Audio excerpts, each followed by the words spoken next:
बीकानेर से लक्ष्मण राघव की रिपोर्ट। राज्य में गैंगस्टर्स और बदमाशों की खैर नहीं। एडीजी क्राइम दिनेश एमएन ने संभाला मोर्चा। सीएम का भी फ्री हैंड और हर गैंगस्टर और उसके गुर्गों की निकलवा रहे कुंडली।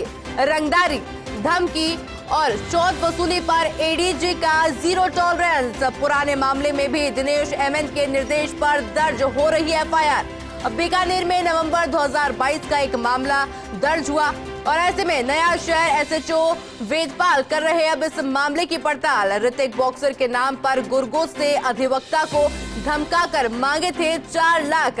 वही अधिवक्ता ने बैंक में 40,000 रुपए करवाए ट्रांसफर, जहां गैंगस्टर और उनके गुर्गे मचा रहे ज्यादा उत्पात। वहीं एडीजी क्राइम ऐसे जिलों के लिए पुलिस अधिकारियों से खुद जानकारी ले रहे।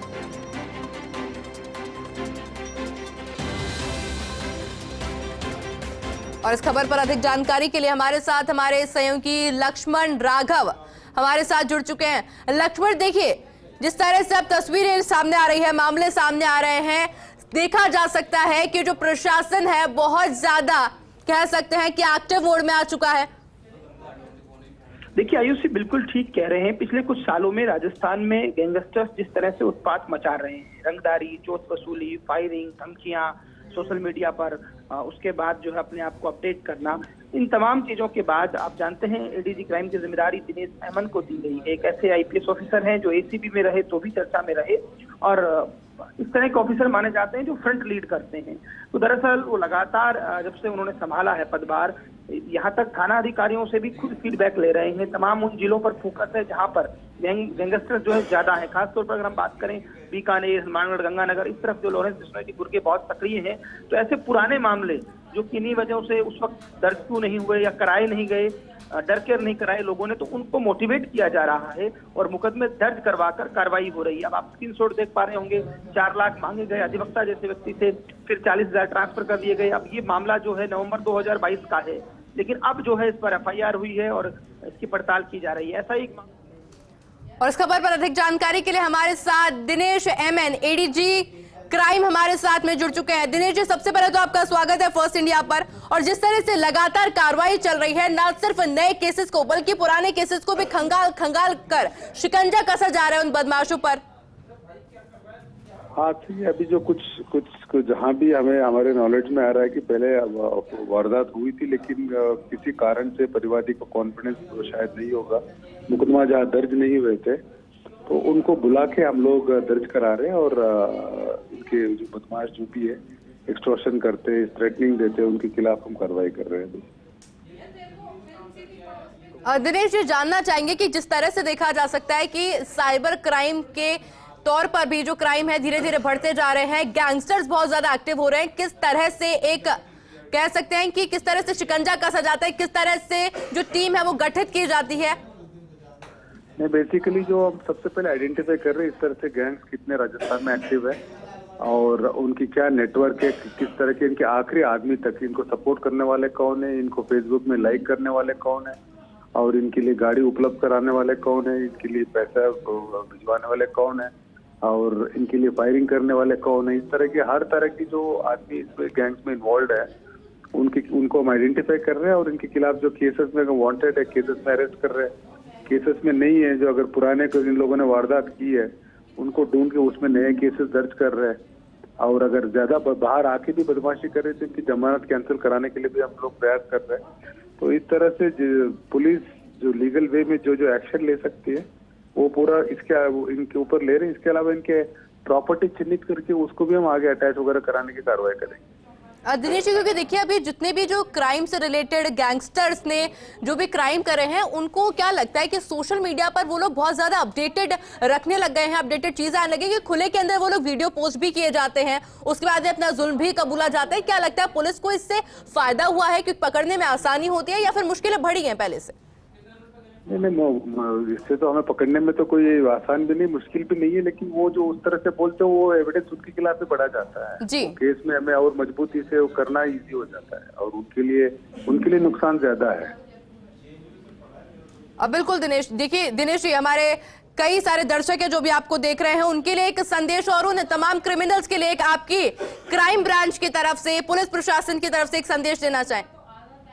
पब्लिक को ये बताना चाहते हैं कि बिला मतलब किसी से डरने की जरूरत नहीं है और राजस्थान पुलिस हमारे डीजी साहब उमेश मिश्रा साहब के डायरेक्शन में पूरा एक्टिव है और एक्शन लेंगे और इनको पब्लिक को प्रोटेक्शन देंगे। और बदमाशों को ये कहना चाहेंगे कि अगर वारदात करेंगे तो हर तरह से इनके ऊपर शिकंजा कसा जाएगा और वारदात इस तरह से गलत रास्ता छोड़े और सही काम करे और सही काम से अपने जो भी रोजी रोटी उसको अपनाए। जी दिनेश जी, आपका बहुत बहुत शुक्रिया हमारे साथ जुड़ने के लिए और तमाम जानकारी हमारे साथ साझा करने के लिए।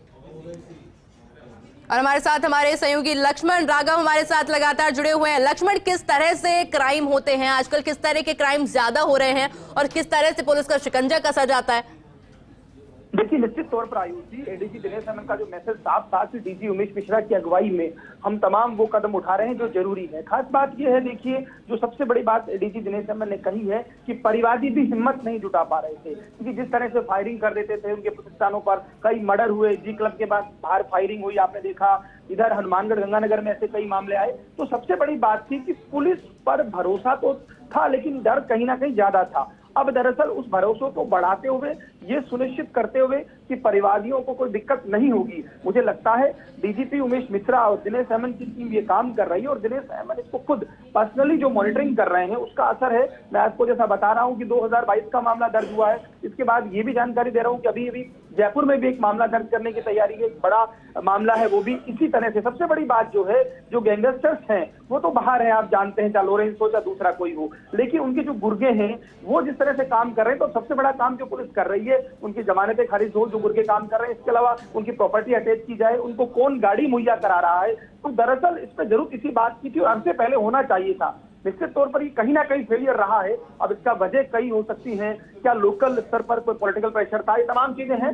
लेकिन अब जो एडीजी दिनेश एमएन जिस तरह की भाषा बता रहे हैं, कह रहे हैं, उस पर अक्सर से अगर वैसा काम राजस्थान पुलिस करती है और कर भी रही है, मुझे लगता है आपने देखा होगा बहरोड में जो फायरिंग हुई, खोरी में किस तरह से वो बहुत पहले आते हैं, उसके बाद जिस तरह से उनको गिरफ्तार किया जाता है, गोली मारी जाती है और फिर पुलिस भी एनकाउंटर कर रही है, बाकायदा सोशल मीडिया पर उसी तरह का वीडियो पोस्ट करते हैं। एक अकड़ वाला वीडियो है जो गैंगस्टर जिस तरह धमकी देता है, और उसके बाद लाचारी का वीडियो है कि कैसे पुलिस का सहारा लेकर चल रहा है। तो दरअसल ये एक कहीं ना कहीं देखिए एक सेट करने की जरूरत है और वो मैंडेट सेट कर रही है पुलिस भी, कम से कम इस तरह से लगातार ऐसा हुआ। क्योंकि आम आदमी मुसीबत पे आ गया, व्यापारी जो बेचारा अपना धंधा करता है, तो वो लोग भी अब परेशान थे इस तरह की रंगदारी के बेवजह देने से। और इसलिए मुझे लगता है ये जो अब कोशिश की जा रही है, और सबसे बड़ी बात है कि एफआईआर दर्ज हो।